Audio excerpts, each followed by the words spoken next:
Hi everyone, for today's video, we will discuss number 336 and 337 of 1001 solved problems in engineering mathematics. So this is all about area of circle and area of sector. Okay, so let's answer. So 336, so pause the video and try to answer. So the distance between the centers of the three circles which are mutually tangent to each other externally are 10, 12, and 14 units. So, ibig sabihin, magkakadikit yung bawat, yung tatlong circles. Okay? The area of the largest circle is blank. Okay, so this will be the figure for this problem.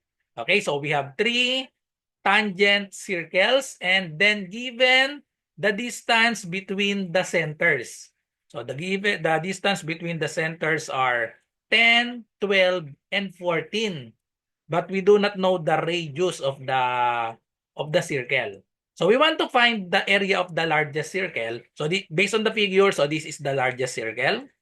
Okay? The circle with a radius of r sub 1. And then this is the smallest, the circle with radius of r sub 2. And then the second, the largest is the circle with radius of r sub 3.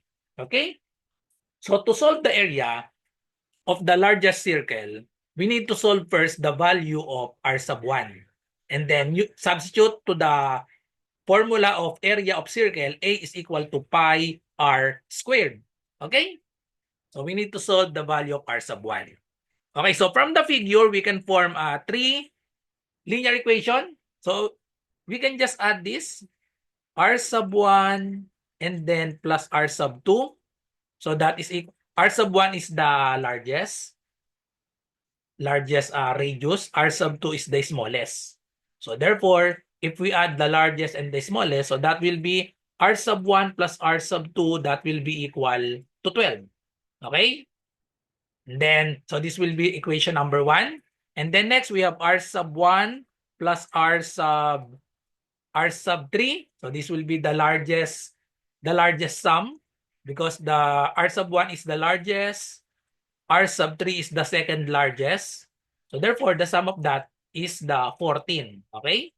So that is the equation number 2. And then r sub 2 plus r sub 3. So that will be the smallest sum, that is the 10. R sub 2 plus r sub 3 equals 10. So that is the equation number 3. Now, to solve the value of r sub 1, we can use substitution or elimination. So in this problem, I will just use elimination. Eliminate first the r sub 3. So we can subtract equation 2 or subtract equation 3 from equation 2. Okay? So change the sign of equation 3. R sub 3 will be eliminated. So just copy our equation 2. So we have r sub 1 plus r sub 3 equals 14. Change the sign of this.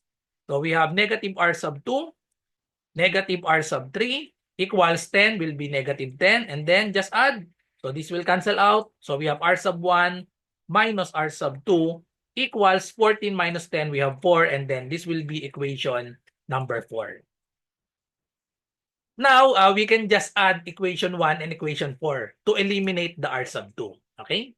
So equation 1 plus equation 4. So I just rewrite r sub 1 plus r sub 2 equals 12. And then equation 4, we have r sub 1 minus r sub 2 equals 4. If we add this, r sub 2 will cancel out. Opposite sign. And then we have 2r sub 1 equals 12 plus 4. That is equal to 16. And then divide both sides by 2. Therefore, the value of r sub 1, the radius of the biggest circle, is equal to 8 units. So now, just substitute to the formula. So therefore, area of the biggest circle is pi times 8 squared. So the area is equal to, okay, so we have 8 squared. So that is 64 times pi. We have 64 pi. The answer is letter C, 64 pi. Okay. So next problem, number 337. So the arc of a sector is 9 units and its radius is 3 units. What is the area of the sector in square units? So we have two formulas for sector. Okay? So the first formula for sector is area is equal to 1/2 r squared theta. If the given is the angle, theta is in radian. Okay? So the other formula is area is equal to 1/2 RC. If the given is the length of the arc. So in this problem, we have the arc of a sector is 9 units.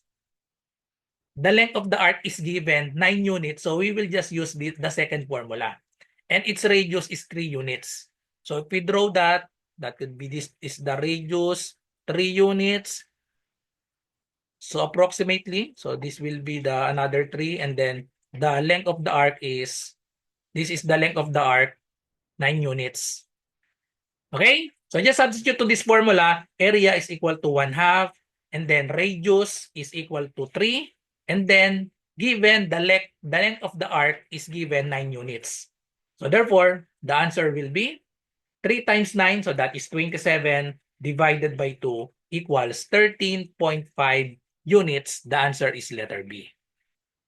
Okay, so that's all. So thank you for watching. I hope you learned something from this video. See you on my next video about engineering mathematics. So good luck sa lahat ng nagre-review. Bye-bye!